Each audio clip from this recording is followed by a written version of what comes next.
కీలకమైన శాసన మండలి చైర్మన్ వ్యవహారం రాజకీయంగా దుమారం రేపుతోంది. గతంలో వైసీపీ సర్కార్ వచ్చినప్పుడు మండలి చైర్మన్ గా ఉన్న టీడీపీ నాయకుడు మహమ్మద్ షరీఫ్ అనుసరించిన తీరుకు ప్రస్తుతం ఉన్న వైసీపీ నాయకుడు మండలి చైర్మన్ మోషేన్ రాజు అనుసరిస్తున్న తీరుకు చాలా వ్యత్యాసం కనిపిస్తోందని వైసీపీ మండలి సభ్యుల్లోనే చర్చ సాగుతోంది. గతంలో షరీఫ్ వైసీపీని పట్టించుకునేవారు కాదు. పైగా అప్పటి మంత్రులు మండలిలో సమాధానమిస్తుంటే ఆయనే సందేహాలు వెలువరించేవారు. దీంతో అప్పటి అధికార పక్షంగా ఉన్న వైసీపీకి మండలి చైర్మన్ నుంచే సెగ తగిలింది. ముఖ్యంగా 3 రాజధానుల బిల్లు ఆమోదం కాకుండా ఉండడానికి కోర్టుకు వెళ్లడానికి కూడా చైర్మన్ షరీఫ్ అనుసరించిన వైఖరి అందరికీ తెలిసిందే. కానీ ప్రస్తుతం ఉన్న మండలి చైర్మన్ మోషేన్ రాజు యూటర్న్ తీసుకుంటున్నారనే గుసగుసలు వినిపిస్తున్నాయి.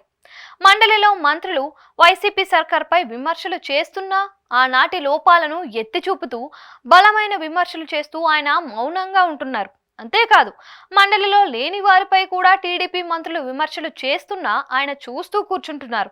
కనీసం పన్నెత్తే మాట కూడా అనడం లేదు.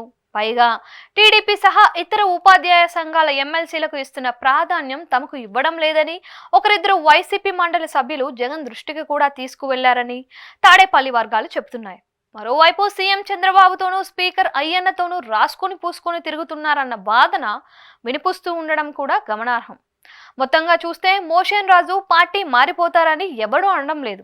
కానీ మండలిలో అధికార పక్షానికి అనుకూలంగా ఉన్నారు అనేది ఇప్పుడు జరుగుతున్న చర్చ. దీనిపై ఆయన క్లారిటీ ఇచ్చేందుకు సుముఖంగా లేరు. తన పని తాను చేస్తున్నానని చెబుతున్నారు. కానీ వాస్తవానికి టీడీపీ ప్రతిపక్షంలో ఉన్నప్పుడు అప్పటి చైర్మన్ ఇలా చేయలేదు అని వైసీపీ నేతల మాట.